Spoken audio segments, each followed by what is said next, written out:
ஒருத்தர் ரொம்ப அவசரமா வந்தார். சார், மனுஷன் நிம்மதியா இருக்கிறதுக்கு என்ன வழின்னு கேட்டார். சீக்கிரமா ஒரு கல்யாணத்தை பண்ணீங்க, எல்லாம் சரியா போடும் அப்படின்னோம். அவர் ஒரு மாதிரியா பார்த்தார். ஏற்கனவே எனக்கு கல்யாணம் ஆயிட்டுது சார், அதனால தானே நிம்மதியா இருக்கிறதுக்கு வழி கேட்கறேன் அப்படின்னார். சரி, இவர் ஒரு மாதிரியான கேஸ் அப்படின்னு நினைச்சுக்கிட்டு நம்மகிட்ட இருந்த ஒரு சின்ன புத்தகத்தை அவர்கிட்ட தூக்கி கொடுத்தோம். இதை படிச்சு பாருங்கன்னு. கல்யாணத்துக்கு பிறகும் சந்தோஷமா இருக்கிறதுக்கு என்ன வழி அப்படிங்கிற கேள்விக்கு அந்த புத்தகத்துல விளக்கம் இருந்தது. கணவன் மனைவிக்குள்ள சிக்கல் வராம இருக்கிறதுக்கு அதுல சில வழிகளை சொல்லி கொடுத்துருக்குறாங்க. அதெல்லாம் என்னென்ன அப்படிங்கறத இப்ப பார்க்கலாமா? குடும்பம்னு இருந்தா கோபம் வரதான் செய்யும். அது வந்துட்டு போகட்டும், பரவாயில்ல. ஆனா அந்த கோபம் ஒரே நேரத்துல 2 பேருக்கும் வந்துடாம பாத்துக்கணும். ஒரு சமயத்துல யாராவது ஒருத்தர் தான் கோபப்படணும், அடுத்தவங்க அமைதியா இருக்கணும். அதுக்கப்புறம் இவர் அமைதியான உடனே அவங்க ஆரம்பிச்சுக்கலாம். கோபமா ஏதாவது சொன்னா உடனே கோபமா பதில் சொல்லக்கூடாது. கொஞ்சம் பொறுத்து கோபம் தீர்ந்த உடனே அந்த பதிலை சொல்லலாம். அப்போ பதில் கோபமா இருந்தா கூட அது அவ்வளவு பெருசா தெரியாது. அற்ப விஷயத்துக்கெல்லாம் காய்ச்சி மூச்சுன்னு கத்திட்டு இருக்கக்கூடாது. உங்க 2 பேருக்குள்ள ஒரு தர்க்கம் ஆரம்பமாயிட்டுதுன்னு வச்சுக்கோங்க. கடுமையா 2 பேரும் விவாதம் பண்றீங்க. உங்கள ஒருத்தர் இதுல ஜெயிக்கணும்னா அது நீங்களா இருக்க வேணாம், அடுத்தவங்க ஜெயிக்கிறதுக்கு நீங்க துணையா இருங்களேன். அப்படின்னா நீங்க கொஞ்சம் விட்டு கொடுக்கணும், அவ்வளவுதான். ஏதாவது குத்தம் சொல்லணுமா, செஞ்ச தப்ப சுட்டி காட்டணுமா, விமர்சனம் பண்ணணுமா, பண்ணுங்க, வேணான்னு சொல்லல. ஆனா சொன்னதை அப்படி சொல்றத கொஞ்சம் அன்பா இதமா சொல்லுங்க. எப்போ நடந்த தவறுகளை எல்லாம் இப்போ போய் மறுபடியும் ஞாபகப்படுத்திட்டு இருக்க வேண்டாம். நான் அப்பவே சொன்னேன் இந்த புடவை வேணாம்னு, நீங்க தான் கேட்கல, இப்போ பாருங்க கிழிஞ்சு போச்சு இப்படின்னு கத்துனாங்க ஒரு அம்மா. எப்போ சொன்னீங்கன்னு கேட்டா ஒரு 10 வருஷத்துக்கு முன்னாடி தீபாவளி சமயத்துல அப்படிங்கிறாங்க. அது என்ன இன்னும் அப்படியே புதுசாகவே இருக்கும்? உங்களுக்கு அவர் தான் பெருசு, அவருக்கு நீங்க தான் பெருசு. அதை விட இந்த உலகத்துல வேற எதுவும் முக்கியம் இல்லைன்னு நினைக்கணும். நீ தான் என்னுடைய உலகம்னு எத்தனை தடவை சொல்லியிருப்பீங்க? அதெல்லாம் வெறும் வசனமா போயிடக்கூடாது. ஏதாவது ஒரு பிரச்சனையை பத்தி கடுமையா விவாதம் பண்ணிட்டு இருக்கீங்க, அதை அப்படியே பாதியில விட்டுட்டு படுக்கைக்கு போயிடக்கூடாது. சொச்சத்தை நாளைக்கு பேசிக்கலாம்னு. அப்படி போனா தூக்கம் வராது. பிரச்சனையை ஒரு முடிவு பண்ணிக்கிட்டு அதுக்கப்புறமா தூங்க போகணும். ஒரு நாள்ல ஒரு தடவையாவது உங்க ஜோடியை பாராட்டி நல்ல விதமா கனிவா ஒரு வார்த்தை சொல்லணும் அப்படின்னு தீர்மானம் பண்ணீங்க. ஏதாவது தப்பு பண்ணிவிட்டீங்கன்னா பரவாயில்ல, அதை ஒத்துக்கிறதுக்கும் மன்னிப்பு கேட்கறதுக்கும் தயாரா இருக்கணும். அது ஒன்றும் கேவலம் கிடையாது. வீட்டுக்குள்ள தானே கேட்க போறீங்க, வெளியில யாருக்கு தெரிய போதும்? எப்படியோ உங்களுக்குள்ள ஒரு சமரசம் ஆனா சரிதான். ஒரு தகராறுன்னு எடுத்துக்கிட்டா குறைஞ்சபட்சம் அதுக்கு 2 பேர் தேவை. தனியாவே உட்காந்துக்கிட்டு நான் இப்ப தகராறு பண்ணிட்டு இருக்கிறேன் அப்படின்னு யாரும் சொல்ல முடியாது. 2 பேர் தகராறு பண்றாங்கன்னா பொதுவா அந்த 2 பேர்ல யாரு அதிகமா பேசுறாங்களோ அவங்க பேர்ல தான் தப்பு இருக்கும். அதை மனசுல வச்சுக்கணும். இதெல்லாம் தான் அந்த புத்தகத்துல போட்டிருக்கிற வழிமுறைகள். இவ்வளவும் சரியா வரலன்னா அப்புறமா சொல்லுங்க, வேற புத்தகம் ஏதாவது இருக்கான்னு தேடுவோம். ஒரு கணவன் தன்னுடைய மனைவியை அழைச்சிட்டு ஒரு மனோதத்துவ டாக்டர் கிட்ட வந்தாரா. டாக்டர், எங்களுக்கு கல்யாணம் ஆகி 30 வருஷ காலமா நாங்க ஒரு விஷயத்துல கூட ஒத்து போனதில்லை அப்படின்னு ஆரம்பிச்சார். உடனே அந்த அம்மா குறுக்கிட்டு, அது 30 வருஷம் இல்ல 32 வருஷம் அப்படின்னாங்களாம். இந்த உலகமே ஒரு நாடக மேடை, நாம எல்லாரும் நடிகர்கள். இது ஞானிகள் சொல்றது. இது ஒரு பக்கம் இருக்கட்டும். இந்த உலகத்துக்குள்ள எத்தனையோ நாடக மேடைகள், எத்தனையோ நடிகர்கள், எத்தனையோ நாடகங்கள். இதெல்லாம் எப்படி ஆரம்பமாச்சு? அதுதான் இன்னைக்கு தகவல். அதாவது ஆதி மனிதன் பேச ஆரம்பிக்கிறதுக்கு முன்னாடி சைகையாலேயே எல்லாத்தையும் சொல்லிட்டு இருந்தான். அதனால அப்பவே நடிப்பு ஆரம்பமாயிட்டுது. முதல்ல ஒரு வேட்டையத்தான் அவன் நடிச்சு காட்டியிருப்பான். இவன் எப்படி போனான், எதிரில் மிருகம் எப்படி வந்தது, அதோட எப்படி சண்டை போட்டான், எப்படி அடிச்சு கொண்டுட்டு வந்தான், இதை அப்படியே மற்றவங்களுக்கு நடிச்சு காட்டியிருப்பான். ஏன்னா மொழி கிடையாது. இந்த காலத்துல எல்லாம் நாடகங்கள்ல நடிக்கிறவங்கள நடிகர்கள்ங்கிறோம். ஒரு காலத்துல இவங்களுக்கு என்ன பேரு தெரியுமா? திஸ்பியர்கள் அப்படின்னு பேராம். இதுக்கு காரணம் உண்டு. அதாவது 2000 வருஷத்துக்கு முன்னாடி கிரீஸ் நாட்டுல திசிவியஸ் அப்படின்னு ஒரு ஆள் இருந்தான். அவன் ஒரு பெரிய நாடக கலைஞன். அவன் சில இளைஞர்களை சேர்த்துக்கிட்டான், பயிற்சி கொடுத்தான், நாடக குழுவை உருவாக்கினான். நடிகர்களையும் நாடகத்துக்கு தேவையான பொருள்களையும் ஏற்றிக்கிட்டு போறதுக்கு ஒரு வண்டியையும் தயார் பண்ணான். அந்த வண்டியிலேயே அவன் கிரேக்க நாடு பூராவும் சுத்தினான். ஊர் ஊரா நாடகம் போட்டான். ஒரு ஊருக்கு போனதும் அங்க நாடகம் நடத்த தியேட்டர் இருக்கா அப்படிங்கலாம் பாக்குறது இல்ல அவன். ஏன்னா அப்போலாம் தியேட்டர்னா என்னன்னு தெரியாது. நாடகம்னா அது ஒரு மூடிய கொட்டைக்குள்ளதான் நடத்தணுங்கிறது அப்ப யாருக்குமே தோணல. இந்த வண்டி போகும், அதுவே ஒரு பகுதி அப்படியே ஒரு மேடை மாதிரி விரிச்சிக்கும். அதுல ஏறி நின்றுகிட்டு நாடகத்தை நடிச்சு காட்டுவாங்களாம். மக்கள்லாம் எதிரில் தரையில உட்காந்து அதை பார்த்துக்கிட்டு இருக்கிறது. உலகத்தின் முதல் நடமாடும் தியேட்டர் இதுதானா. இந்த திசைபிஎஸ் தான் முதலாக உலகத்தில் நாடகம்ங்கிற பொழுதுபோக்கை நடத்தி காட்டினவன் அப்படின்னு சொல்கிறாங்க. அவன் சொந்தமாக நாடகம் எழுதுனா, நடித்தான், நாடகத்தை இயக்கினான். அதனால தான் அவனை first man of the theatre அப்படின்னு சொல்லுவாங்க.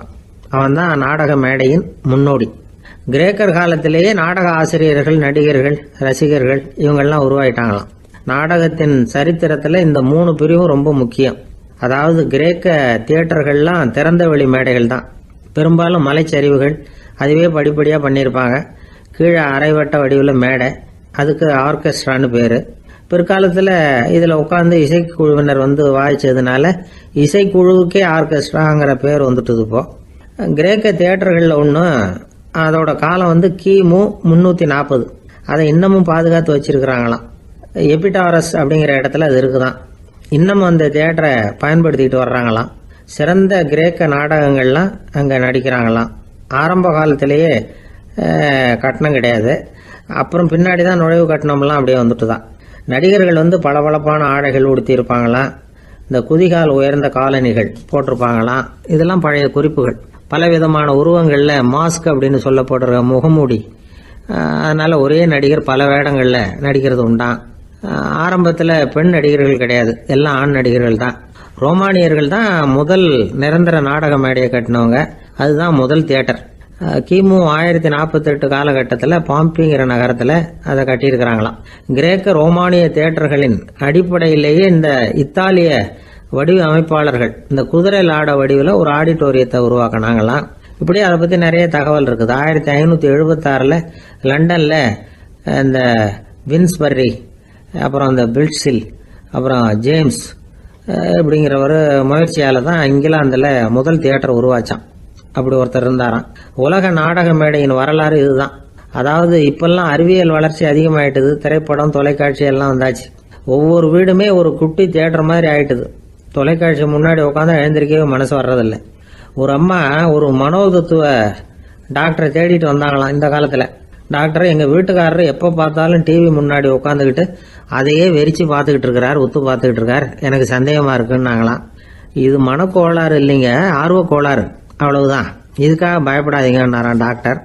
அப்படி இல்லை டாக்டர், டிவி ஓடும் பொழுது நாம் எல்லாம் அதை பார்க்குறோம் சரி, ஆனால் அவர் அப்படி இல்லை, டிவியை நிறுத்தினதுக்கு அப்புறமும் அதையே உத்து பார்த்துட்டு உட்காந்துருக்கிறார், அதனால தான் சந்தேகப்பட்டு உங்ககிட்ட வந்தேன் அப்படின்னாங்களாம். ஒரு அரசனும் அமைச்சரும் ஒரு நாள் ரொம்ப சாவகாசமாக பேசிக்கிட்டு இருந்தாங்களாம். அரசன் அமைச்சரை பார்த்து ஒரு கேள்வி கேட்டிருக்கார். ஏங்க அமைச்சரே, ஆசை இல்லாத ஒரு மனுஷனால இருக்க முடியுமா அப்படின்னு. ஏன் முடியாது, துறவி அப்படிங்கிறவங்கெல்லாம் அப்படிப்பட்டவங்க தானே அப்படின்னாராம் அமைச்சர். அவங்கெல்லாம் உண்மையிலேயே ஆசையை விட்டவங்க தானா அப்படின்னு கேட்டாராம் ராஜா. அப்படிதான் இருக்கணும் அப்படின்னாராம் அமைச்சர். அப்படின்னா ஆசையே இல்லாத ஒரு உண்மையான துறவியை நான் பார்க்கணுமேன்னார். அது என்ன பிரமாதம், அதுக்கு நான் ஏற்பாடு பண்ணுறேன் அப்படின்னு விட்டார் இவர். சொல்லிவிட்டு உடனே புறப்பட்டு போனார். அங்கே எங்கே தேடினார். அப்புறம் தான் அவருக்கு புரிஞ்சுது உண்மை துறவியை கண்டுபிடிக்கிறது எவ்வளவு கஷ்டமான காரியம்னு. இருந்தாலும் ராஜா கிட்ட சொல்லியாச்சே உண்மை துறவியை காட்டுறேன்னு. இப்போ என்ன பண்ணுறது, ராஜா கிட்ட சொன்னபடி நடக்கலைன்னா அவருக்கு கோபம் வந்துடும். அமைச்சர் ஒரு யோசனை பண்ணார். அவருக்கு ஒரு வழி தெரிஞ்சுது.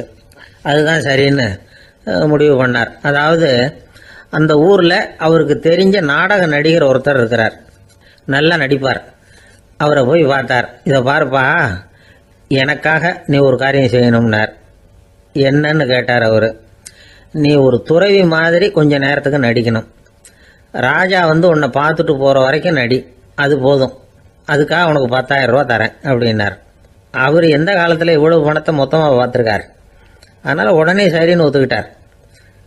அமைச்சர் அரண்மனைக்கு திரும்பி வந்தார். என்ன அமைச்சரே, இன்னுமா ஒரு உண்மையான துறவி கிடைக்கலன்னார். உண்மையான துறவி ஒருத்தரை இப்போ தான் கொஞ்ச நேரத்துக்கு முன்னாடி பார்த்து பேசிவிட்டு வர்றேன். அவர் நம்ம ஊருக்கு வெளியில் குளத்தங்கரையில் உள்ள ஒரு ஆலமரத்துக்கு அடியில் உட்காந்துருக்கிறார் அப்படின்னார் இவர். அப்படின்னா உடனே புறப்படுங்க அப்படின்னார் ராஜா. பரிவாரங்களோடு புறப்பட்டார். அங்கே அந்த மரத்தடியில் அந்த ஆள் வேஷம் போட்டுக்கிட்டு துறவி மாதிரி உட்காந்துருக்கிறான். ராஜா நேராக போனார். அந்த துறவி காலில் பொத்துன்னு விழுந்து வணங்கினார். உடனே ராணியும் அவர் காலில் விழுந்தாங்க. அடுத்தபடியாக அமைச்சர் விழுந்தார். அவருக்கு தெரியும் இது நம்ம ஆள் தான்னு. இருந்தாலும் என்ன பண்ணுறது, நேரம். அப்புறம் பரிவாரங்கள்லாம் துறவி காலில் விழுந்து ஆசீர்வாதம் வாங்கிட்டாங்க. ராஜா அப்புறமா தங்கத்தட்டில் பொன்னையும் பொருளையும் வச்சு அந்த துறவிகிட்ட ரொம்ப பணிவாக நீட்டுறார். தாங்கள் தயவு பண்ணி இதை ஏற்றுக்கணும் அப்படின்னு வேண்டிக்கிட்டார். அந்த துறவி பற்று இல்லாமல் அதை பார்த்தார். எல்லாத்தையும் திறந்துட்ட எனக்கு இதெல்லாம் எதுக்காக அப்படின்னு சொல்லி அதை மறுத்துட்டாராம். ஆஹா, உண்மையான துறவியை பார்த்துட்டோம் அப்படிங்கிற ஆனந்தம் அரசருக்கு. ரொம்ப நிம்மதியாக திருப்தியாக திரும்பி வந்தார் அரண்மனைக்கு. அதுக்கப்புறம் அமைச்சர் யாருக்கும் தெரியாமல் அந்த துறவிகிட்ட ஓடினார். சொன்ன பிரகாரம் பணத்தை நீட்டினார். இந்தப்பா, நான் உங்ககிட்ட சொன்னபடி 10,000 ரூபா பணம் எடுத்துக்கோ அப்படின்னார். அந்த ஆள் ராஜா கிட்ட சொன்னது மாதிரியே எல்லாத்தையும் திறந்துட்ட எனக்கு இதெல்லாம் எதுக்காக வேணாம் அப்படின்னு விட்டாராம். நடித்த வரைக்கும் போதும்ப்பா, இனிமேல் இந்த நாடக வசனம்லாம் வேணாம், வேஷத்தை கலைச்சிரு, பணத்தை வாங்கிக்கோன்னார். இல்லைங்க, இது வேஷம் இல்லை, இது வசனமும் இல்லை, இது உண்மை. கொஞ்ச நேரம் துறவி மாதிரி நடித்ததுக்கே இந்த தேசத்து ராஜா, ராணி, அமைச்சர், பரிவாரங்கள் எல்லாம் என் காலில் விழுந்து வணங்குறாங்க. அப்படின்னா உண்மையான துறவியாக இருக்கிறது எவ்வளவு பெருமையான விஷயம். நான் உண்மையான துறவியாக ஆக போகிறேன், அப்படி முடிவும் பண்ணிட்டேன் அப்படின்னார் அந்த நடிகர். வேஷம் கூட எப்படிப்பட்ட விளைவுகளை உண்டு பண்ணுது பார்த்தீங்களா. நம்மால் ஒருத்தன் ரொம்ப வசதியாக தான் இருந்தான். ஒரு நாள் அவன் சொத்து பூரா திருட்டு போயிட்டுது. அதுக்கப்புறம் இவன் துறவி மாதிரி ஆயிட்டான். ஊர் ஊராக சுற்றினான். ஒரு குருநாதரை தேடி கண்டுபிடிச்சான். அவர்கிட்ட சீடனாக சேர்ந்துக்கிட்டான். அவனை பார்த்து ஒருத்தர் கேட்டார், நீ உண்மையான சீடன் தானான்னு. இல்லைங்க, சீடன் மாதிரி நடிச்சுக்கிட்டு இருக்கிறேன் அப்படின்னா. அது குரு துரோகம் இல்லையா அப்படின்னு கேட்டார் அவர். இல்லைங்க, நான் பண்ணது குரு துரோகம் இல்லை, என் குரு பண்ணது தான் துரோகம். என்னுடைய பணத்தை கொள்ளையடிச்சது இவர் தான். அதை எங்கே வச்சிருக்காருன்னு கண்டுபிடிக்கிறதுக்காக தான் இவர்கிட்ட வந்து சீடனா சேர்ந்துருக்கிறேன் அப்படின்னானா. அந்த ஆள் என்னை கண்ணா பண்ணான்னு திட்டிவிட்டான் சார். அதை நினைச்சா எனக்கு ரொம்ப வருத்தமா இருக்கு அப்படின்னு சொல்லி கவலைப்பட்டார் ஒருத்தர். இதுல கவலைப்படுறதுக்கு என்ன இருக்குது அப்படின்னார் ஒரு பெரியவர். அவர் ஒரு மகான். என்ன சார் இப்படி சொல்றீங்க, ஒருத்தர் நம்ம பார்த்து திட்டுனா வருத்தமா இருக்காதா அப்படின்னார். அது எப்படி வருத்தமா இருக்கும், திட்டுறதுங்கிறது என்ன, அது வெறும் சத்தம் தானே அப்படின்னார் அந்த பெரியவர். நம்ம ஆளுக்கு தலையை பிச்சுக்கலாம் போல இருந்தது. இருக்காத அப்படின்னா நமக்கு அப்படி தானே தோணுது. அந்த பெரியவர் சொல்றது ரொம்ப பெரிய விஷயம். அதை நாம புரிஞ்சிக்க முயற்சி பண்ணலாம்னா நடைமுறை வாழ்க்கைக்கு அது ஒத்து வர்றது மாதிரி தெரிய மாட்டேங்குது. இருந்தாலும் அந்த பெரியவர் அதுக்கு என்னதான் விளக்கம் கொடுக்குறாருன்னு பார்ப்போமே. ஒரு ரயில் போயிட்டு இருக்கு, அதுல ஒரு சாது போயிட்டு இருக்கார். அந்த ரயில் வந்து அவர் ஹரித்வாரம் போயிட்டு இருக்கார். அவரு ரயிலில் ஏகப்பட்ட கூட்டம். நம்ம ஊர் ரயில் கேட்க வேணும், டிக்கெட் வாங்கிட்டு கொஞ்சம் பேர், வாங்காத கொஞ்சம் பேர். அது என்னத்துக்கு அனாவசியமா டிக்கெட் அப்படிங்கிற நினைப்புல பாதி பேர். இந்த கூட்டத்துக்கு மத்தியில் அந்த சாதுவும் போயிட்டு இருக்கிறார். உட்கார்றதுக்காக இருந்த இடத்துல ஒரு ஆள் படுத்திருக்கிறான். கொஞ்சம் முரட்டு ஆசாமி. அவன் காலு பக்கத்தில் கொஞ்சோண்டு இடம் பாக்கி இருந்தது. அந்த இடத்துல இந்த சாது உட்காந்துருந்தார். மெதுவாக உட்காந்துக்கிட்டார் போய். ஆனால் அந்த ஆள் ராத்திரி பூரா இவரை காலால் உதச்சிக்கிட்டே இருக்கிறான். அது இவருக்கு ரொம்ப அவமானமாக பட்டுது. அதனால துக்கம் ஏற்பட்டது. இருந்தாலும் அதை ஒரு மாதிரியாக சகிச்சுக்கிட்டே இவர் வந்து சேர்ந்தார். பொழுது விடிஞ்சது. அந்த சாது ஹரித்வார் வந்து சேர்ந்தார். அங்கே ஒரு பெரிய ஞானியை சந்திச்சார். ராத்திரி ரயிலில் அந்த ஆள் உதைச்சதையும் அதனால தனக்கு ஏற்பட்ட துக்கத்தையும் இந்த சாது அந்த ஞானிகிட்ட சொன்னார். சொல்லிவிட்டு, ஏன் சுவாமி, எனக்கு துக்கம் ஏற்பட்டதே அது தப்பா அப்படின்னு கேட்டார். தவறுதான்னார் அந்த ஞானி. உனக்கு இன்னமும் தேக அபிமானம் போகலைங்கிறது தான் அது காட்டுது. அஷ்டாவக்கிரர் என்ன சொல்றார் தெரியுமா? உண்மையான ஞானி யாராவது தன்னை வந்தனை செய்தால் அதற்காக சந்தோஷப்பட மாட்டார், யாராவது நிந்தனை செய்தால் அதற்காக வருத்தப்பட மாட்டார் அப்படின்னு சொல்றார். நிந்தனைங்கிறது ஒரு ஒலி தான். தேகாபிமானம் இருக்கிற வரைக்கும் இந்த ஒலி நம்மளை வந்து வேதனைப்படுத்தும். நான் தேகம் இல்லை, ஆத்மா அப்படிங்கிற நினைவு இருந்தா இந்த ஒலி நம்மளை பாதிக்காது. மனு என்ன சொல்றார் தெரியுமா? ஒரு சாதகன் பாராட்டுதலை விஷம்னு நினைச்சு பயப்படணும், அவமானத்தை அமிர்தம்னு நினைச்சு சந்தோஷப்படணுங்கிறார். அவமானப்பட்டா கவலைப்படாம எப்படி இருக்க முடியும் அப்படின்னு தான் நமக்கு தோணும். அதனாலதான் நம்மள யாரும் இதுக்கு உதாரணமா யாரையும் காட்ட முடியல. புத்தரையும் கபீரையும் உதாரணமா காட்டுறாங்க. அவங்களுக்கெல்லாம் அவமானம் ஏற்பட்டப்போ கவலையே படலையாம். புத்தரை வந்து அவமானப்படுத்தணுங்கிறதுக்காக கௌசாம்பி ராணி ஒரு இளம் பெண்ணை கொலை பண்ணி சடலத்தை புத்தர் குடிசைக்கு முன்னாடி போட சொன்னார். போட்டாங்க. புத்தர் தான் அந்த பொண்ணை கெடுத்து கொலை பண்ணி விட்டாருன்னு எல்லாரும் நினைச்சாங்க. ஆனா புத்தர் இதை பத்தி கவலையே படல. அப்புறமா உண்மை தெரிஞ்சதும் புத்தர் புகழ் இன்னும் அதிகமாயிட்டது. ஒரு பெரிய சபையில ஒரு மோசமான பொண்ணு நுழைஞ்சு தனக்கும் கபீருக்கும் சம்பந்தம் உண்டுன்னு சொன்னா. கபீர் கவலைப்படல. அவங்க மாதிரியெல்லாம் நாமளும் இருக்க கற்றுக்கணும். நிந்தனை, அபகீர்த்தி, அவமானம் எல்லாம் ஆண்டவன் கொடுக்கிற பிரசாதம்னு நினைக்கணும் அப்படின்னு சொல்றார் அந்த ஞானி. இதை கேட்ட இந்த காலத்து ஆசாமி ஒருத்தர், நான் கூட அப்படிதான் சார், யாராவது அவமானப்படுத்தினா கவலைப்பட மாட்டேன். நேற்று கூட ஒருத்தர் என்ன பலார்னு அரைஞ்சுட்டார், நான் கொஞ்சம் கூட கவலைப்படலை, பேசாமல் வந்துட்டேன்னார். ஏன் அப்படி வந்துட்டீங்க அப்படின்னு.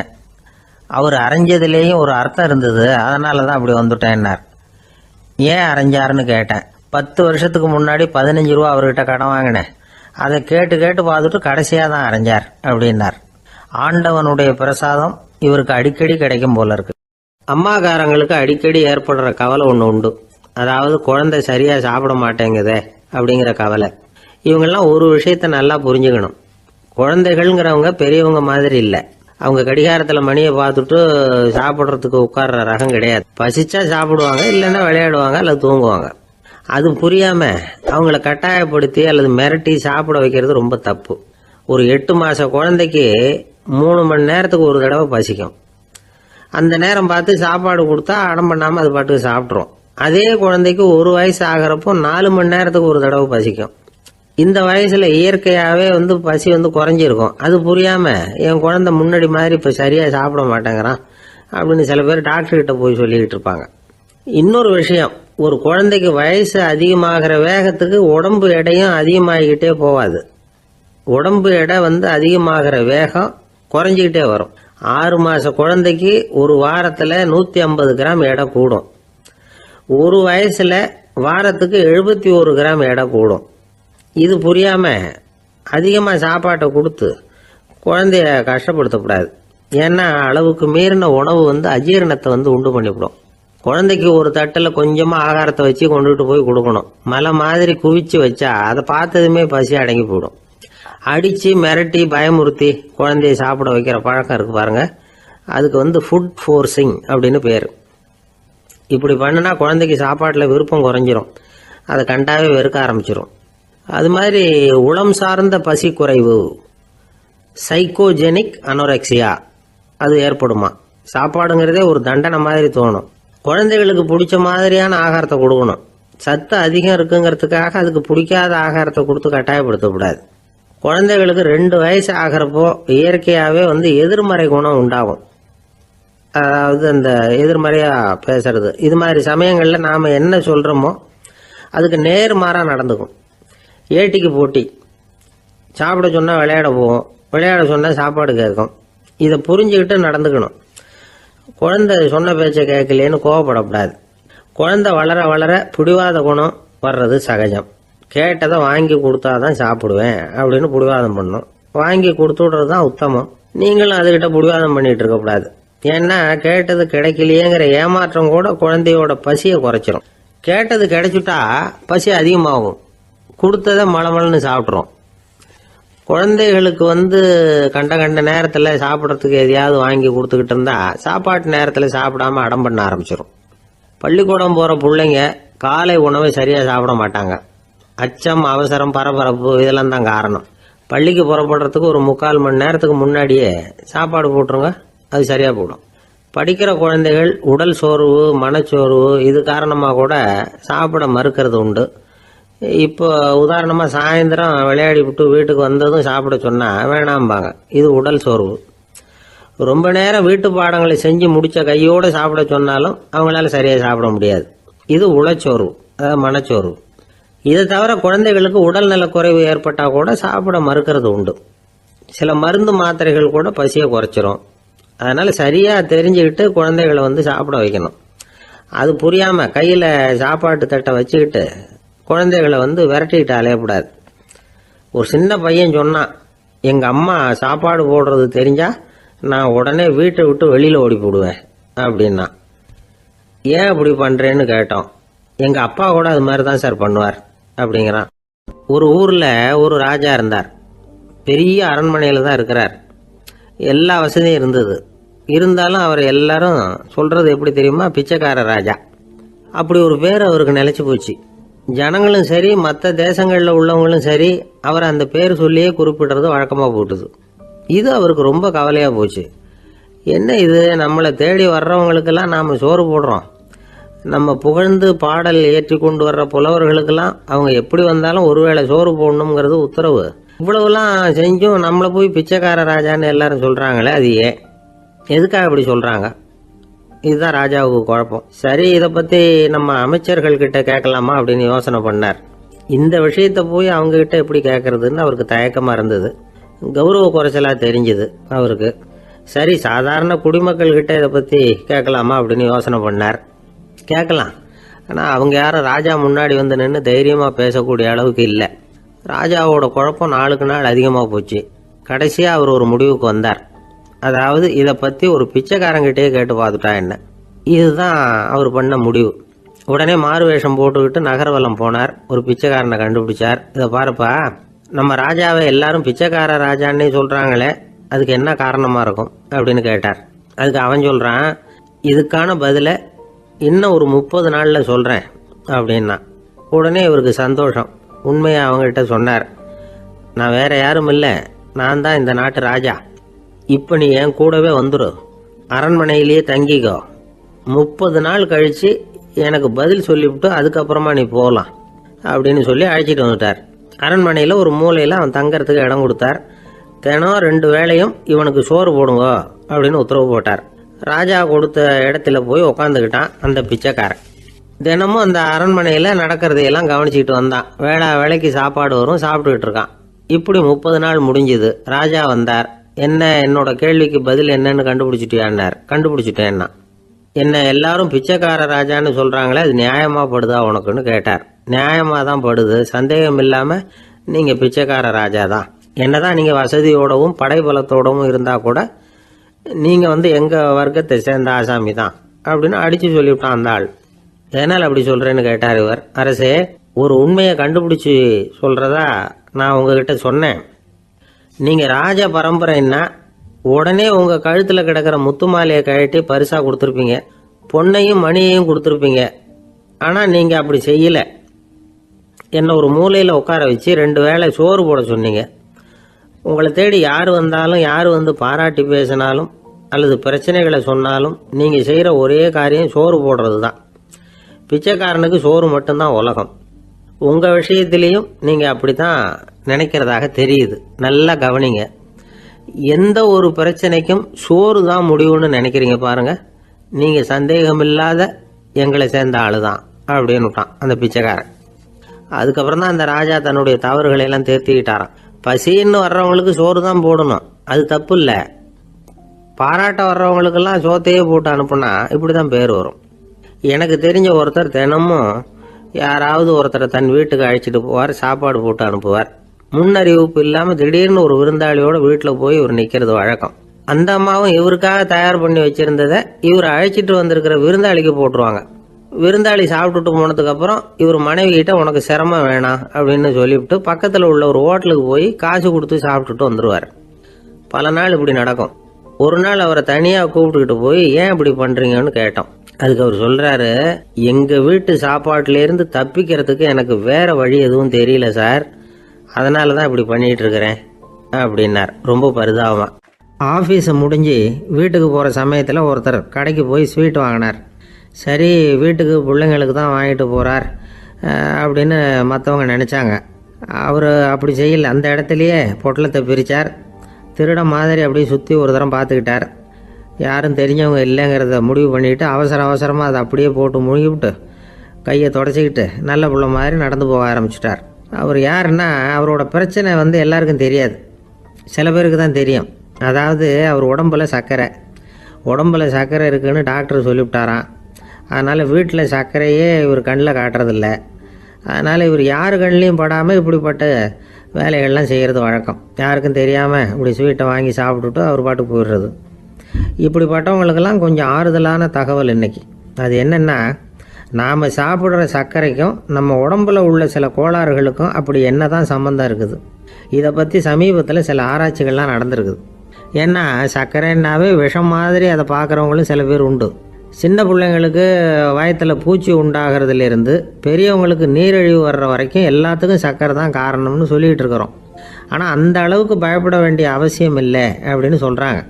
சர்க்கரை வியாதி, இருதய நோய், பித்த நீர் பை நோய், இதெல்லாம் வந்து சில நோய்கள்லாம் நாம் சாப்பிட்ற சர்க்கரைக்கும் தொடர்பு இருக்குன்னு நினைக்கிறோம்.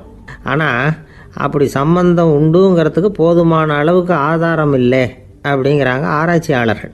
ஒரே ஒரு சம்பந்தம் தான் உறுதியாக இருக்குதான். அதுவும் இந்த பல் சிதைவு அப்படின்னு இருக்கு இல்லையா, அந்த சர்க்கரை சாப்பிட்றதுக்கும் இந்த பல் சிதைவுக்கும் சம்பந்தம் இருக்குது அப்படிங்கிறத மட்டும் உறுதியாக சொல்கிறாங்க.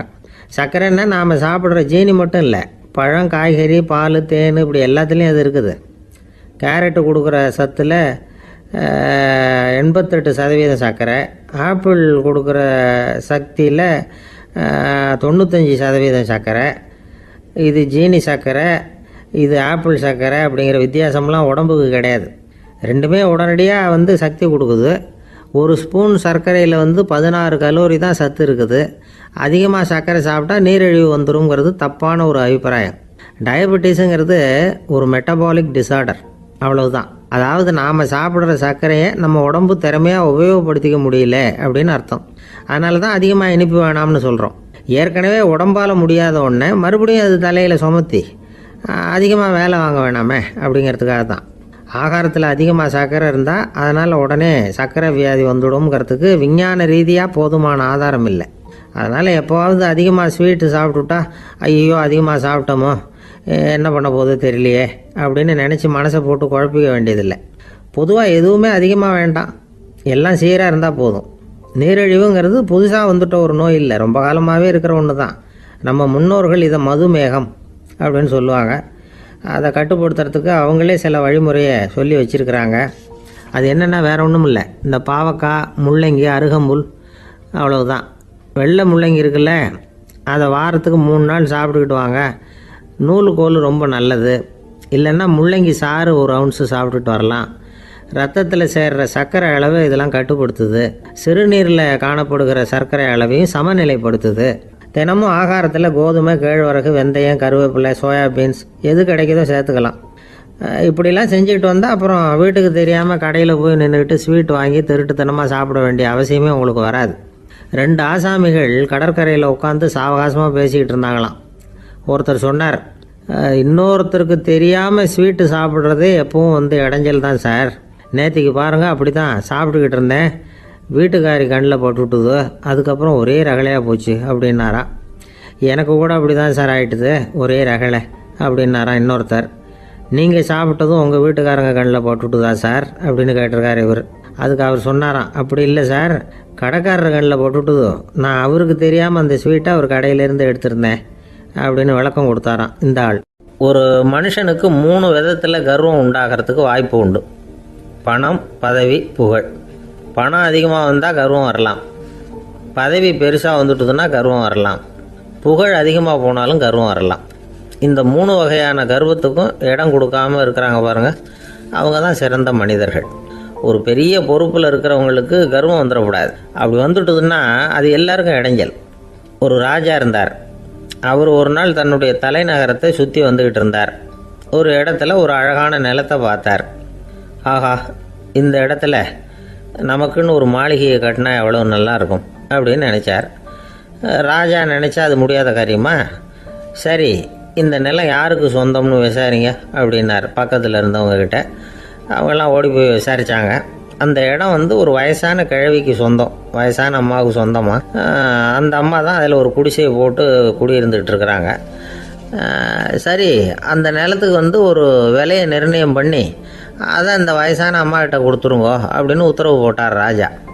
ஆனால் அந்த அம்மா, இது எங்கள் பூர்வீக இடம், இதை விற்க மாட்டேன் அப்படின்னு சொல்லிவிட்டுது. சரி, 2 பங்கு விலை கொடுக்குறோம்னு சொல்லி பாருங்க அப்படின்னாங்க. அப்படியே சொன்னாங்க அரண்மனை ஆட்கள். அதுக்கும் சம்மதிக்கலை அந்த அம்மா.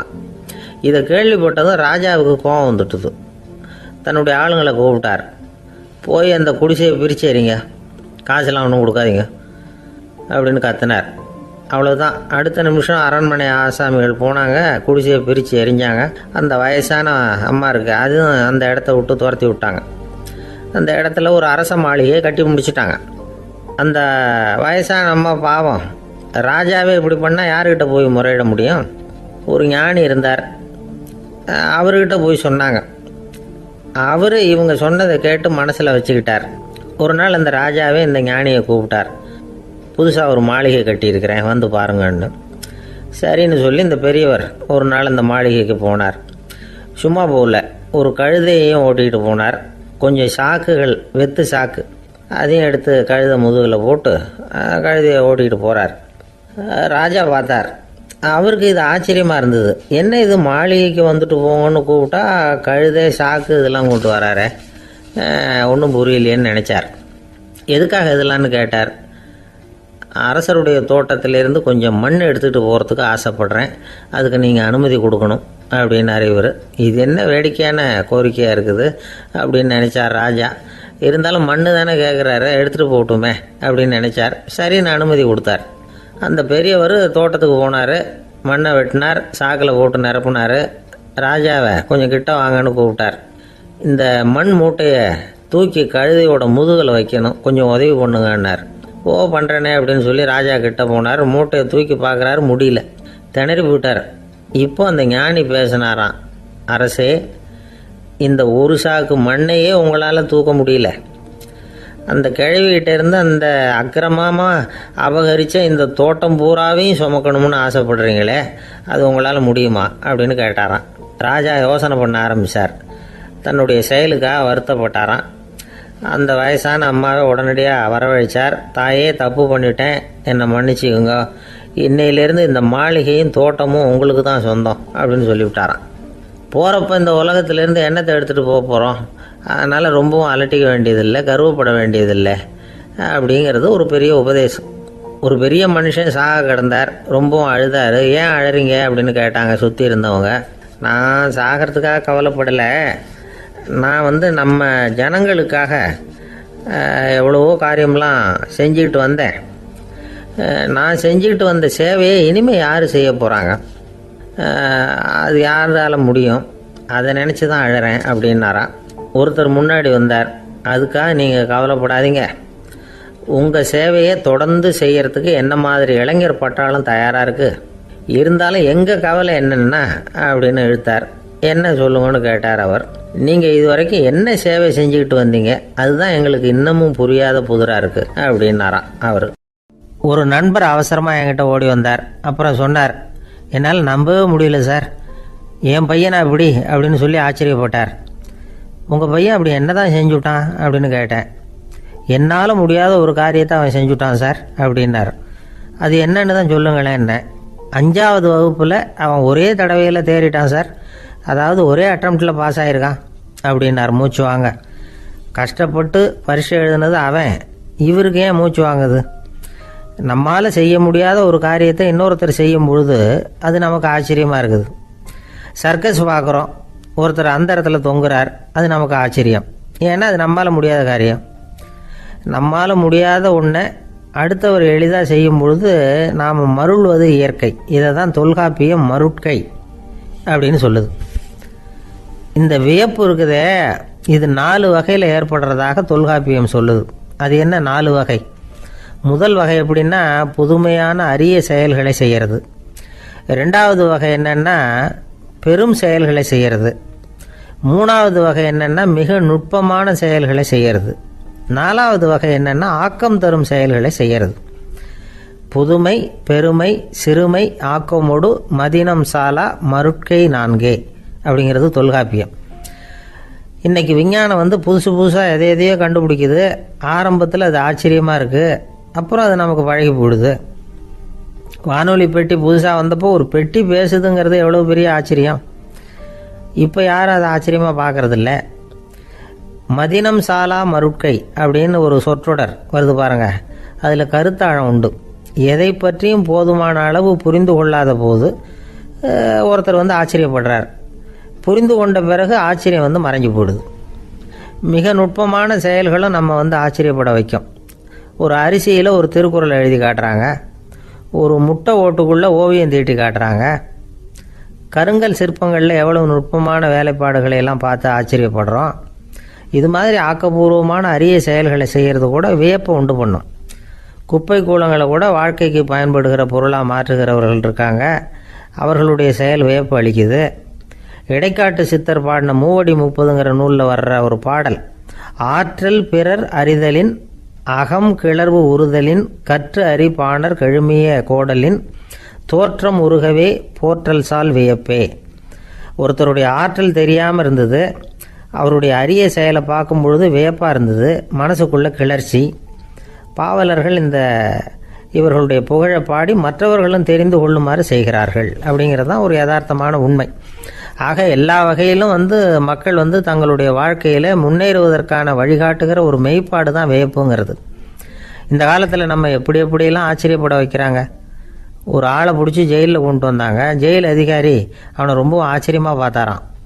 இவன் கேட்டான், ஏன் சார் அப்படி பார்க்குறீங்க, நான் இப்போ இங்கே வர்றது உங்களுக்கு ஆச்சரியமாக இருக்குதா அப்படின்னு கேட்டிருக்கான். இதுக்கு ஜெயில் அதிகாரி சொல்லியிருக்கார், நீ இப்போ இங்கே வந்ததில் எனக்கு ஒன்றும் ஆச்சரியம் இல்லைப்பா, ஏற்கனவே நீ இங்கேருந்து விடுதலையாகி போய் 6 மாதம் ஆச்சு, இவ்வளவு லேட்டாக வர்றியே அதுதான் எனக்கு ஆச்சரியமாக இருக்குது அப்படின்னாராம். ஒரு அம்மா தெருவில் உட்காந்து என்னத்தையோ தேடிட்டு இருக்கிறாங்க. அந்த அம்மா ஒரு சுஃபி ஞானி. அவங்க பேர் என்னன்னா ரபியா அல் அடாவியா. அந்த அம்மாவுக்கு கண் கூட தெளிவாக தெரியாது. அந்த பக்கமாக வந்த சில பேர் இவங்களுக்கு உதவி செய்கிறதுக்காக வந்தாங்க. என்ன தேடிட்டு இருக்கிறீங்க அப்படின்னு கேட்டாங்க. இதுக்கு அந்த அம்மா, அந்த கேள்வி அவ்வளோ முக்கியத்துவம் இல்லை, நான் தேடிட்டு இருக்கிறேன், உங்களால் முடிஞ்சால் எனக்கு உதவி பண்ணலாம் அப்படின்னாங்களாம். உதவி செய்ய வந்தவங்களுக்கு ஆச்சரியம். எதை தேடுறோங்கிறது தெரியாமல் இப்படி ஏன் நேரத்தை செலவழிக்கிறீங்க, நாங்கள் எப்படி உங்களுக்கு உதவ முடியும், எங்களுக்கு ஒன்றும் புரியலையே அப்படின்ட்டுருக்காங்க. சரி, உங்களை திருப்தி பண்ணுறதுக்காக சொல்கிறேன், ஒரு குண்டூசி தொலைஞ்சி போச்சு, அதை தேடுறேன் அப்படின்னாங்களாம் அந்த அம்மா. அதுக்கப்புறம் இவங்களும் சேர்ந்து தேட ஆரம்பிச்சிட்டாங்க. கொஞ்ச நேரம் ஆச்சு, ஒன்றும் கிடைக்கல. உதவி செய்ய வந்தவங்களும் அழுத்து போட்டாங்க.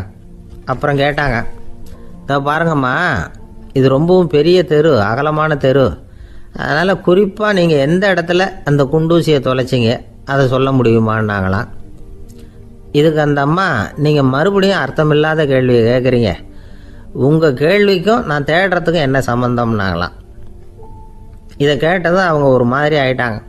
என்னம்மா நீங்கள் பைத்தியம் மாதிரி பேசுகிறீங்க அப்படின்னாங்களாம். சரி, உங்களை மறுபடியும் திருப்திப்படுத்துறதுக்காக சொல்கிறேன், அதை நான் எங்கள் வீட்டில் தொலைச்சிட்டேன் அப்படின்னாங்களாம். அப்புறம் எதுக்காக இங்கே தேடிட்டு இருக்கிறீங்க அப்படின்னு கேட்டிருக்காங்க. ஏன்னா இங்கே தான் வெளிச்சம் அதிகமாக இருக்குது, அங்கே வீட்டுக்குள்ளே இருட்டாக இருக்குது, அதனால் இங்கே தேடுறேன், வெளிச்சம் உள்ள இடத்துல தானே தேட முடியும் அப்படின்னாங்களாம் அந்த ஞானி. இந்த கதைக்கு என்ன அர்த்தங்கிறத பெரியவங்க சொல்கிறாங்க. அதாவது இந்த தேடுதல்ங்கிறது ஒரு வியாதி. அது நம்ம சதா அலைய வைக்கும், பைத்தியமாக மாற்றுறதுக்கு முயற்சி பண்ணோம்.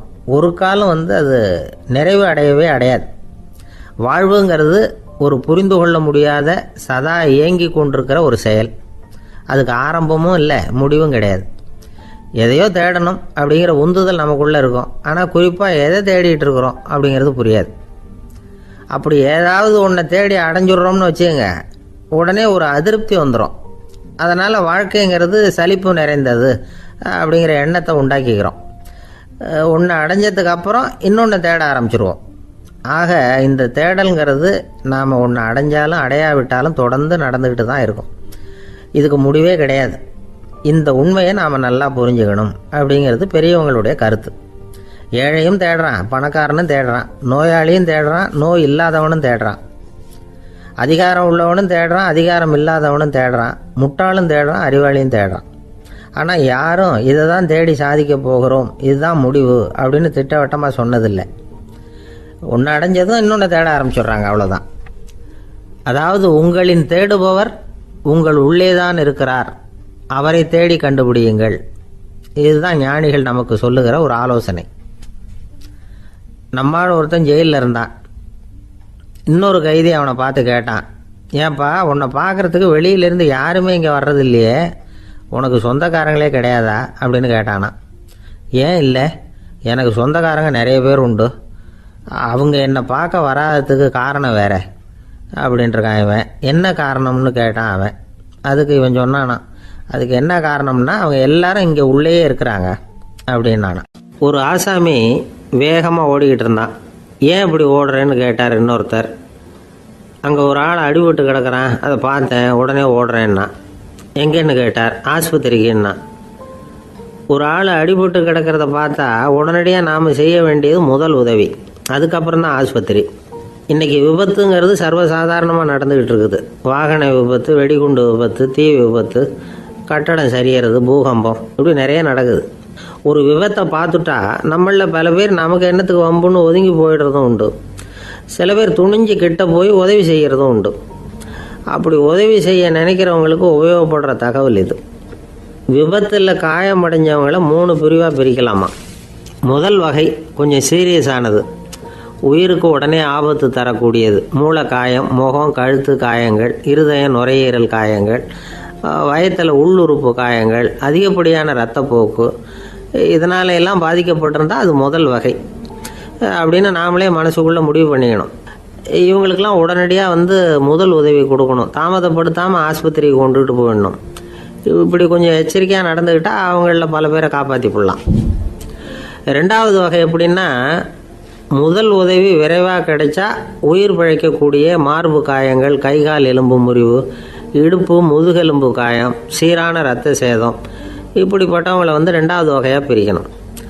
ஆபத்து இல்லாத சிராய்ப்புகள், சிறு காயங்கள், இரத்த உறைவுகள், இதனால் பாதிக்கப்படுறவங்க 3வது வகை. ஒருத்தர் தலையில் அடிபட்டு நினைவு விழுந்துட்டாருன்னு வச்சுங்க, அவருக்கு வாந்தி வர்றதுனால புறையேறி மூச்சு அடைப்பு உண்டாகும். இப்படி ஆகாமல் இருக்கிறதுக்காக தலையை ஒரு பக்கமாக சாய்ச்சி வைக்கலாம். நாடி துடிப்பையும் இதய துடிப்பையும் தொட்டு பார்க்கணும். அது குறைஞ்சிருந்தாலும் சரி, நின்று இருந்தாலும் சரி, அவர் மார்பை நிமிஷத்துக்கு 80 தடவை உள்ளங்கையால் அழுத்தி இதய துடிப்பை மீட்கிறதுக்கு உதவி பண்ணணும். கழுத்தில் காயம்பட்டாலும் ஆபத்து அதிகம். கழுத்துக்கு அடியில் ஒரு துண்டை மடித்து வைக்கலாம். 2 பக்கமும் சின்ன தலையணை அல்லது துணி மடிப்புகளை வச்சு கழுத்தை அதிகமாக அசையாமல் பார்த்துக்கலாம். முதுகெலும்பு முறிஞ்சிருக்குமோ அப்படிங்கிற சந்தேகம் இருந்ததுன்னா அவரை அதிகமாக அசைய விடக்கூடாது. அதிகமாக அசைஞ்சால் தண்டு இடத்துல பாதிப்பு ஏற்பட்டு கை கால் விளங்காமல் போயிடும்.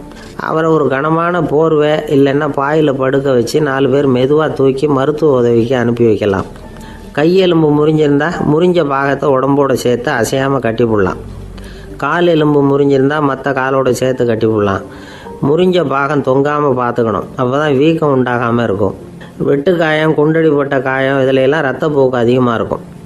ரத்தம் வெளியேற ஆபத்து அதிகம். சுத்தமான துணியை பல மடிப்புகளை மடித்து காயத்தின் மேலே வச்சு அழுத்தமாக ஒரு 10 நிமிஷம் பிடிச்சிக்கணும். ரத்தம் நின்ன உடனே காயத்துக்கு கட்டு போடலாம். சில சமயம் காயம்பட்ட பாகத்தை உயரமாக தூக்கி பிடிச்சிக்கிட்டா தான் ரத்த கசிவு நிற்கும். இந்த விவரங்களையெல்லாம் கொஞ்சம் மனசில் வாங்கி வச்சுக்கிட்டோம்னா சமயத்தில் உதவும். ஏன்னா இந்த காலத்தில் விபத்து எந்த ரூபத்தில் எப்போ வரும்னு யூகிக்கவே முடியல. நண்பர் ஒருத்தர் சொன்னார், நேற்றுக்கு பாருங்கள் சார், என் கண்ணு முன்னாடியே ஒரு சின்ன விபத்து நடந்ததுன்னார். என்னன்னு விசாரித்தோம். ஒரு பஸ்ஸில் வந்துக்கிட்டு இருந்தேன். அந்த பஸ்ஸில் பின்பக்கம் படி ஓரமாக நின்றுக்கிட்டு இருந்த ஒருத்தர் ரோட்டில் விழுந்துட்டார். டிரைவர் அதை கவனிக்கலை, நிறுத்தாமல் அவர் பாட்டுக்கு போகிறாருனார். கண்டக்டர் உடனே விசில் கொடுத்து பஸ்ஸை நிறுத்த வேண்டியது தானே அப்படின்னோம். அதுதான் சார் முடியாமல் போச்சுன்னார் அவர். ஏன்னு கேட்டாங்க. தவறி கீழே விழுந்ததே அந்த கண்டக்டர் தான் சார் அப்படிங்கிறார். ஒரு நாள் ராமர் அரசவையில் உட்காந்துருக்கிறார். ராமராஜ்யம் நடந்துக்கிட்டு இருந்த நேரம். அந்த சமயத்தில் ஒரு நாய் அரச சபைக்கு வந்துதான். அது தலையில் அடிபட்டு ரத்தம். அந்த கோலத்தில் அது அங்கே வந்தது. எல்லாரும் ஆச்சரியமாக அதை பார்த்தாங்க. ராமரும் அந்த நாயை பார்த்தார். நீங்கள் வந்த காரியம் என்ன நடந்தது, எதுவாக இருந்தாலும் பயப்படாமல் சொல்லு அப்படின்னார். உடனே அந்த நாய் மெதுவாக சொல்ல ஆரம்பிச்சுதான். ஐயா, நான் தெருவில் போய்கிட்டு இருந்தேன். வழியில் ஒருத்தர் வந்தார். அவர் வேத சாஸ்திரம்லாம் படித்த பெரியவர். அவர் எந்த காரணமும் இல்லாமல் அவர் கையில் வச்சுருந்த குச்சியால் என் தலையில் அடிச்சுட்டார். அதுதான் தலையில் ரத்தம். இதை நீங்கள் விசாரித்து தகுந்த தீர்ப்பு வழங்கணும் அப்படின்னு தான் அந்த நாய். ராமர் பார்த்தார். உடனே தன்னுடைய காவலர்களை அனுப்புனார். அந்த ஆளை எங்கே இருந்தாலும் போய் கொண்டுகிட்டு வாங்க அப்படின்னு விட்டார். காவலர்கள் போனாங்க. அந்த ஆளை பிடிச்சி கொண்டு வந்துட்டாங்க.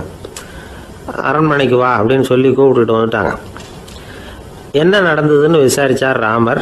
அதுக்கு அந்த ஆள் சொன்னார், நான் வீதி வழியாக வந்துக்கிட்டு இருந்தேன். குறுக்க இந்த நாய் வந்தது. நான் அவசரமாக போய்கிட்டு இருந்தேன். இது எனக்கு வழி விடாமல் குறுக்க பூந்து இடைஞ்சல் பண்ணிச்சு. எனக்கு கோபம் வந்துட்டுது. அதனால் அடிச்சுட்டேன். வேத சாஸ்திரம் படித்த நான் என் வசம் இழந்து கோபப்பட்டது பெரிய தப்பு தான். அதை நான் ஒத்துக்கிறேன். குற்றத்தை ஒப்புக்கொள்கிறேன், எனக்கு என்ன தண்டனை கொடுக்கணுமோ அதை கொடுங்க, ஏற்றுக்கிறேன் அப்படின்னு விட்டார். சரி, இப்போ அந்த ஆளுக்கு தண்டனை கொடுக்கணும். என்ன தண்டனை கொடுக்கறது யோசனை பண்ணார் ராமர். அதையும் அந்த நாய்கிட்டே கேட்டார். நீயே சொல்லு, என்ன தண்டனை கொடுக்கலாம் இவருக்கு அப்படின்னார். இதுக்கு அந்த நாய் என்ன சொல்லிச்சு தெரியுமா? இவரை ஏதாவது ஒரு கோயிலுக்கு தர்மகர்த்தாவாக நியமனம் பண்ணி விடுங்க, அதுதான் இவருக்கு சரியான தண்டனை அப்படின்னுது. இதை கேட்டதும் ராமர் முகத்தில் புன்னகை. ஆனால் அங்கே இருந்த மற்றவங்களுக்கெல்லாம் ஆச்சரியம். அது எப்படி, தப்பு செஞ்சவங்களுக்கு தண்டனை கொடுக்கறது தானே நியாயம், அதை விட்டுவிட்டு தர்மகர்த்தா பதவியை கொடுக்க சொல்லுது இந்த நாய் அப்படிங்கிற ஆச்சரியம். இந்த சந்தேகத்தை அந்த நாய்கிட்டே கேட்டாங்க அங்கே இருந்தவங்க. இதுக்கு அந்த நாய் பதில் சொல்லிச்சான். நான் போன பிறவியில் ஒரு கோயிலுக்கு தர்மகர்த்தாவாக இருந்தேன். எவ்வளவோ கவனமாக எச்சரிக்கையாக தான் என்னுடைய கடமைகளை எல்லாம் செஞ்சுக்கிட்டு வந்தேன். அப்படி இருந்தாலும் சில சமயங்களில் என்னையும் மீறி கோயில் செல்வத்தை நான் அனுபவிக்கிறதுக்கு காரணமாயிட்டேன். ஒரு கோவிலுக்கு தர்மகர்த்தாவாக இருக்கிறவங்க எப்படியும் இந்த பாவத்திலேருந்து தப்பிக்கிறது கஷ்டம். அதனால தான் நான் இந்த பிறவியில் நாயாக பிறந்து இப்படி கஷ்டப்படுறேன். இதே நிலைமை இந்த ஆளுக்கும் ஏற்படணும் அப்படிங்கிறதுக்காக தான் அவரையும் ஒரு கோயிலுக்கு தர்மகர்த்தாவை நியமிக்கும்படி கேட்டுக்கிட்டேன் அப்படின்னு தான் இந்த நாய். இதிலேருந்து என்ன தெரியுது? எந்த பதவியில் நாம் இருந்தாலும் நமக்கு தெரியாமல் கூட அதை தவறாக உபயோகப்படுத்தக்கூடாதுங்கிறத இதிலேருந்து புரிஞ்சுக்கணும். இல்லைன்னா அடுத்த பிறவியில் நாயாக பிறந்து எங்கேயாவது போய் வாழை ஆட்டிகிட்டு நிற்க வேண்டியது தான். கோவில் வாசலில் 2 நாய் பேசிக்கிட்டு இருந்துதான். போன ஜென்மத்தில் நான் மனுஷனாக தான் இருந்தேன். ஒரு கோவில் பூசாரி பேச்சை கேட்டுவிட்டு அவரோட கூட்டு சேர்ந்துக்கிட்டு ஆண்டவன் போட்டிருந்த நகையெல்லாம் அபகரித்து என்கிட்ட கொடுத்தாரு அவர். நான் எடுத்துகிட்டு வந்துட்டேன். திருடினது அந்த ஆள் தான், எடுத்துக்கிட்டு வந்தது தான் நான். இருந்தாலும் நான் மட்டும் நாயாக பிறந்துட்டேன். இப்போ மட்டும் அந்த பூசாரி என்கிட்ட மாட்டினா கடித்து குதறி விடுவேன் அப்படின்னு தான். அவசரப்பட்டு அப்படி செஞ்சுடாதே, பதிலுக்கு அவரும் உன்னை திருப்பி கடித்தாலும் கடிச்சிருவார். ஏன்னா அவரும் இப்போ ஒரு நாயாக தான் பிறந்திருக்கிறார் அப்படின்னு தான். இன்னொன்று, அது எப்படி உனக்கு தெரியும்னு தான். இது நான் தானே அது அப்படின்னு தான் அந்த நாய். இந்த காலத்துக்குள்ள ஒருத்தன் தன்னோட அப்பாவை பார்த்து சொன்னான், அப்பா நான் உனக்கு உதவி செய்யலாம்னு நினைக்கிறேன், என்ன உதவி செய்யணும்னு சொல்லு அப்படின்னா. நீ சும்மா இருந்தால் அதுவே எனக்கு செய்கிற பெரிய உதவிடா அப்படின்னார் அப்பா. சும்மா இருக்கிறதும் ஒரு உதவி தான், அது மாதிரி மௌனமும் ஒரு சமூக சேவை தான் அப்படிங்கிறார் காஞ்சி பெரியவர். நமக்கு 5 புலன்கள் இருக்குது, மெய், வாய், கண், மூக்கு, செவி. இந்த 5லேயும் அதிகப்படியான வேலை எதுக்குன்னு நினைக்கிறீங்க? வாய்க்கு தான். ஏன்னா அதுக்கு 2 வேலை. இப்போ கண்ணுக்கு பார்க்குறது மட்டும்தான் வேலை, காதுக்கு கேட்குறது மட்டும்தான் வேலை, மூக்குக்கு வாசனை அறியறது தான் வேலை, உடம்புக்கு உணர்றது மட்டும்தான் வேலை.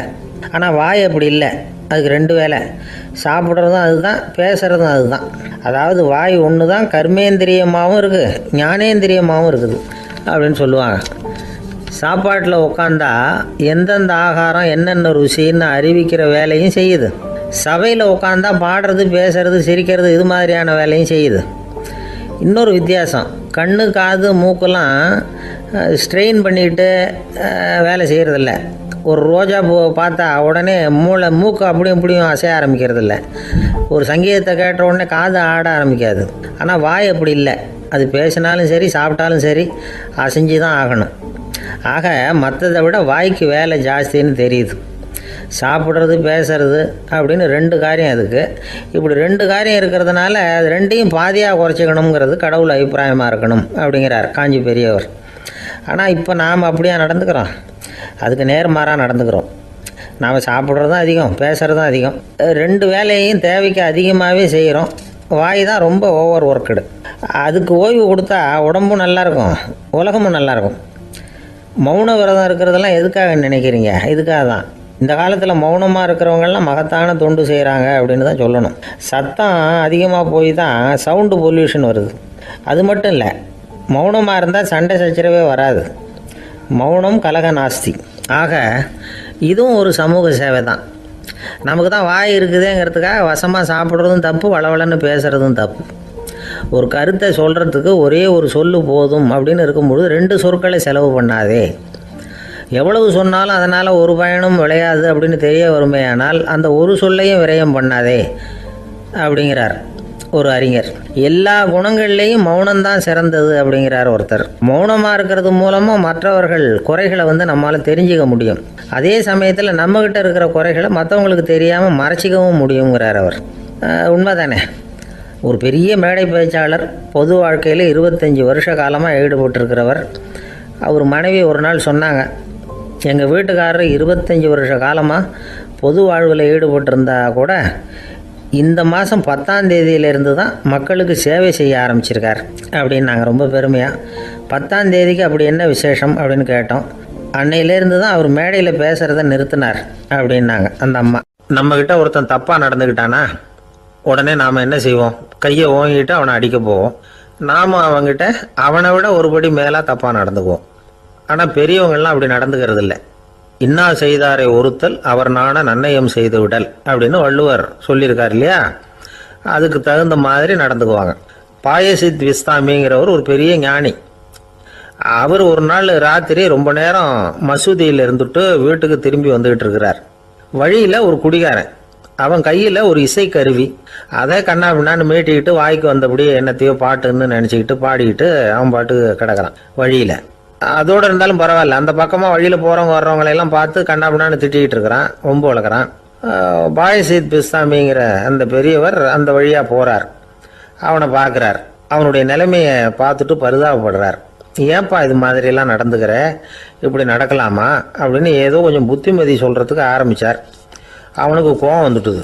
கையில் வச்சிருந்த வாத்திய கருவி அதால் ஓங்கி அந்த பெரியவர் தலையில் ஒரு அடி கொடுத்தான். ரத்த காயம் ஏற்பட்டு போச்சு. அவன் கையில் இருந்த இசைக்கருவியும் அடித்த வேகத்தில் 2ஆக உடஞ்சி போச்சு. அவ்வளோ வேகமாக அடிச்சிருக்கான். இவ்வளவு தூரத்துக்கு நடந்து போச்சுல்ல, அந்த மாபெரும் ஞானி வாயை திறந்து ஒரு வார்த்தை கூட பேசலை. பேசாமல் தலையை பிடிச்சிக்கிட்டு அவர் பாட்டுக்கு போயிட்டார்.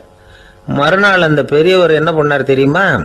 கொஞ்சம் இனிப்பு பண்டங்கள், கொஞ்சம் பணம், இது ரெண்டையும் ஒரு ஆள் மூலமாக அனுப்பி வச்சார் அந்த குடிகாரனுக்கு. அவனுக்கு ஒன்றும் புரியல. என்ன விவரம்னு விசாரித்தான். வந்த ஆள் ஒரு கடுதாசியை நீட்டினான். அதில் விவரம் இருந்தது. ஞானி எழுதியிருக்கிறார், இதை பாருப்பா, உங்களுடைய இசைக்கருவி உடையறதுக்கு என்னுடைய தலை காரணமாக ஆயிட்டுது. அதுக்காக நான் ரொம்ப வருத்தப்படுறேன். அதுக்காக தான் பணம் அனுப்பி வச்சுருக்கேன். வேறு புதுசாக ஒரு இசைக்கருவி வாங்கிக்கோ. அப்புறம் இன்னொரு விஷயம், நேற்றுக்கு ராத்திரி என்கிட்ட ஏகப்பட்ட கசப்பான வார்த்தைகளை பேசினேன். இதோட அனுப்பியிருக்கிற இனிப்பு பண்டங்களை சாப்பிட்டு உன்னுடைய நாவில் உள்ள கசப்பை மாற்றிக்கோ அப்படின்னு அதில் எழுதப்பட்டிருந்தது. இந்த சமயத்தில் அவன் குடி மயக்கத்தில் இல்லை, கிழிஞ்சு போயிருந்த நேரம் அது. அதனால் அதை படித்த உடனே அவனுக்கு ரொம்ப வெக்கமாக போச்சு. தலை குனிஞ்சான், யோசனை பண்ணான். கொஞ்ச நேரத்தில் தன்னுடைய நண்பர்கள் சில பேரையும் கூப்பிட்டுக்கிட்டு நேராக அந்த ஞானி இருக்கிற இடத்துக்கு ஓடினான். அவர் காலில் விழுந்தான். அவர்கிட்ட மன்னிப்பு கேட்டுக்கிட்டான். பெரியவங்களே தெரியாமல் நான் இந்த பாவ செயலை பண்ணிவிட்டேன், என்னை மன்னிச்சுங்க. உங்களுடைய பொறுமையும் போதனையும் என்னுடைய கண்ணை திறந்துட்டுது. இனிமேல் நானும் என்னுடைய நண்பர்களும் நல்ல வழியில் திருந்தி வாழ போகிறோம் அப்படின்னா. ஞானி செய்த நன்னயம் குடிகாரனை எப்படி திருத்திருக்கு பார்த்தீங்களா? இந்த கதையை கேட்டுவிட்டு ஒருத்தர் சொன்னார், என் வாழ்க்கையில் கூட அப்படி ஒரு சம்பவம் நடந்தது சார். நானும் ஒரு நாள் ராத்திரி ஓவராக குடிச்சிட்டு ஒரு கிட்டாரை வாசிச்சுக்கிட்டு கண்ணாபின்னான்னு உளறிக்கிட்டு திட்டிக்கிட்டு இருந்தேன். அந்த சமயம் அந்த வழியாக ஒருத்தர் வந்தார். ஓங்கி தலையில் ஒரே ஒரு அடி, ரத்தம் வந்துட்டுது. அதுக்கப்புறம் என் மனசு தெரிந்துட்டுது சார் அப்படின்னார். அப்படியா என்ன ஆச்சரியமா? ஆமாம் சார், அடி விழுந்தது அவர் தலையில் இல்லை, என் தலையில். வந்தவர் என்ன அப்படி அடிச்சுட்டார். மயக்கம் தெளிஞ்சதுக்கு அப்புறம்தான் எனக்கு விவரம் புரிஞ்சுது. அவர் ஒரு போலீஸ்காரர் அப்படின்னார் ரொம்ப சோகமாக. அந்த ஆளுக்கு பேச தெரியாது, அவர்கிட்ட கொஞ்சம் எச்சரிக்கையாக நடந்துக்கோ அப்படின்னு சொல்கிறது உண்டு. அப்படின்னா என்ன அர்த்தம்? அவர் இன்னமும் குழந்தையாகவே இருக்கிறாரு, இன்னும் பேச்சு வரலன்னு அர்த்தம்? அப்படி இல்லை, அவருக்கு நாகரிகமாக பேச தெரியலன்னு அர்த்தம். பேசுறதுங்கிறது மனுஷனால் மட்டுமே முடியக்கூடிய ஒரு காரியம். அப்படி இருந்தும் அதோட பெருமையை அவன் இன்னமும் சரியாக புரிஞ்சிக்கலன்னு தான் சொல்லணும். அதனால தான் அவன் அளவுக்கு அதிகமாக வார்த்தைகளை கொட்டி விடுறான். அதுக்கப்புறம் அதையெல்லாம் திருப்பி அள்ள முடியாமல் கிடந்து கஷ்டப்படுறான். கொட்டின வார்த்தையை அள்ள முடியுமா? ஒருத்தரை இன்னைக்கு பார்த்து முட்டாள்னு திட்டி விடுறீங்க, நாளைக்கு மறுபடியும் அவர்கிட்ட போய் நேற்றுக்கு உன்னை முட்டாள்னு சொல்லிவிட்டேன், அந்த வார்த்தையை திருப்பி கொடு, வாங்கிட்டு போயிடுறேன் அப்படின்னு நான் சொல்ல முடியும்? அவன் கோபக்காரனாக இருந்தால் நேற்றுக்கே அதை வேறு விதமாக உங்களுக்கு திருப்பி கொடுத்துருப்பான். உலகத்தில் எவ்வளவோ ஜீவராசிகள் இருக்குது, அதுக்கெல்லாம் வாய் இருக்குது. அந்த வாயெல்லாம் எதுக்கு உபயோகம்? சாப்பிட்றதுக்காக. ஆனால் நமக்கு இருக்கிற வாய் சாப்பிட்றதுக்காக மட்டும் இல்லை, பேசுறதுக்காகவும் தான். பேச முடியலன்னா வாய் இருந்தால் கூட அது வாயில்லா ஜீவன் தான். ஒரு பையனை பார்த்து அது வாய் உள்ள புள்ள பொழைச்சிக்கும் அப்படின்னா மற்ற பையன்களுக்கெல்லாம் முகத்தில் வாயே இல்லைன்னு அர்த்தம். அப்படி இல்லை, அந்த பையன் கொஞ்சம் கெட்டிக்காரத்தனமாக பேசுவான்னு அர்த்தம். அதனால் எப்படி பேசணும் அப்படிங்கிறத நாம் முக்கியமாக தெரிஞ்சுக்கணும். இதுக்கு 8 விதமான குறிப்புகளை நம்ம பெரியவங்க சொல்லியிருக்கிறாங்க. பேச்சுக்கு 8 அங்கங்கள் உண்டு அப்படின்னு அவங்க சொல்கிறாங்க. அதெல்லாம் என்னென்ன அப்படின்னா உண்மை, நன்மை, அன்பு, நிதானம், இனிமை, ஆழம், சமயமறிதல், சபையறிதல். இந்த 8 தன்மையும் பேச்சில் இருக்கணுமா. இதையே கொஞ்சம் விவரமாக சில பேர் போர்டில் எழுதி வச்சுருப்பாங்க. அதாவது எழுத்துலையாவது அதெல்லாம் இருக்கட்டுமே அப்படின்னு நினச்சி நீங்கள் கூட சில இடங்களில் இதை பார்த்துருக்கலாம். அதாவது உண்மையே பேசுக, நன்மையே பேசுக, அன்பாக பேசுக, நிதானமாக பேசுக, இனிமையாக பேசுக, ஆழமுடையதாக பேசுக, சமயமறிந்து பேசுக, சபையறிந்து பேசுக, இப்படி எழுதி வச்சுருப்பாங்க. இந்த 8 அம்சமும் சரியாக பொருந்தி இருந்தால் தான் அது பேச்சு. மற்றதெல்லாம் பேச்சாகிடாது. பேச்சு ஒரு சிறந்த கலை. எல்லாத்தையும் விட பேசாமல் இருந்தும் பழகணும், அது ரொம்ப முக்கியம். உண்மையே பேசணும். சத்தியத்துக்கு மதிப்பு கொடுக்குறவங்கள தான் சரித்திரம் மதிக்கும். உண்மை பேசினா மட்டும் போதாது, அந்த உண்மையில் நன்மை கலந்துருக்கணும். கொலைகாரனுக்கு பயந்துக்கிட்டு ஒருத்தன் உங்கள் வீட்டுக்குள்ளே ஒளிஞ்சிருக்கிறான். அந்த முரட்டு ஆசாமி கையில் அறிவாளோடு வந்து அவன் இங்கே வந்தானான்னு உங்ககிட்ட கேட்குறான்னு வச்சுங்க. உண்மை தான் உயர்வு தரும் அப்படின்னு நினச்சிக்கிட்டு ஆமாம் உள்ளே தான் இருக்கிறான், அடுப்பங்கரையில் குதிருக்கு பின்னாடி உட்காந்துருக்கிறான், போய் பிடிச்சிட்டு போங்க அப்படின்னு நான் சொல்லுவீங்க. அது நன்மை இல்லாத உண்மை. அதனால் பிரயோஜனம் கிடையாது. அதே மாதிரி உங்கள் பேச்சில் அன்பு இருக்கணும், நிதானம் இருக்கணும், இனிமை இருக்கணும், சிந்தித்து பேசணும், சமயம் அறிந்து பேசுகிறதும் முக்கியம். அதை பற்றி நமக்கு வேறு யாரும் சொல்லிக் கொடுக்க வேண்டியதில்லை. எந்த நேரத்தில் யாருக்கிட்ட எப்படி பேசினா காரியம் நடக்கும் அப்படிங்கிறது நமக்கு நல்லா தெரியும். அது கைவந்த கலை. அவையறிந்து பேசுகிற திறமை பேச்சாளர்களுக்கு ரொம்ப அவசியம். அது இல்லைன்னா நிலைமை பரிதாபமாயிடும். ஒரு பேச்சாளர் ரொம்ப மும்முரமாக பேசிக்கிட்டே இருந்தாராம். ரொம்ப நேரம் நிறுத்தவே இல்லை, பேசிக்கிட்டே இருக்கிறார். சபையில் இருந்தவங்கலாம் ஒவ்வொருத்தராக எழுந்திரிச்சு போய்கிட்டே இருக்கிறாங்க. கடைசியில் 2 பேர் தான் அக்கறையாக பேசுகிறவரை கவனிச்சிட்டு உட்காந்துருந்தாங்களாம். மேடையில் பேசிக்கிட்டு இருந்தவர் அவங்கள பார்த்து சொன்னாராம், எனக்கு கூட்டம் முக்கியம் இல்லை, எவ்வளவு பேர் என் பேச்சை கேட்குறாங்க அப்படிங்கிறது முக்கியம் இல்லை. நீங்கள் 2 பேராவது ஊக்கமாக என்னை கவனிச்சிக்கிட்டு உட்காந்துருக்குறீங்க, அது போதும். உங்களுக்காகவே நான் பேசிக்கிட்டு இருக்கிறேன் அப்படின்னார். இதை கேட்டதும் உட்காந்துருந்த 2 பேரில் ஒருத்தர் எழுந்திருச்சு, அப்படி இல்லைங்க,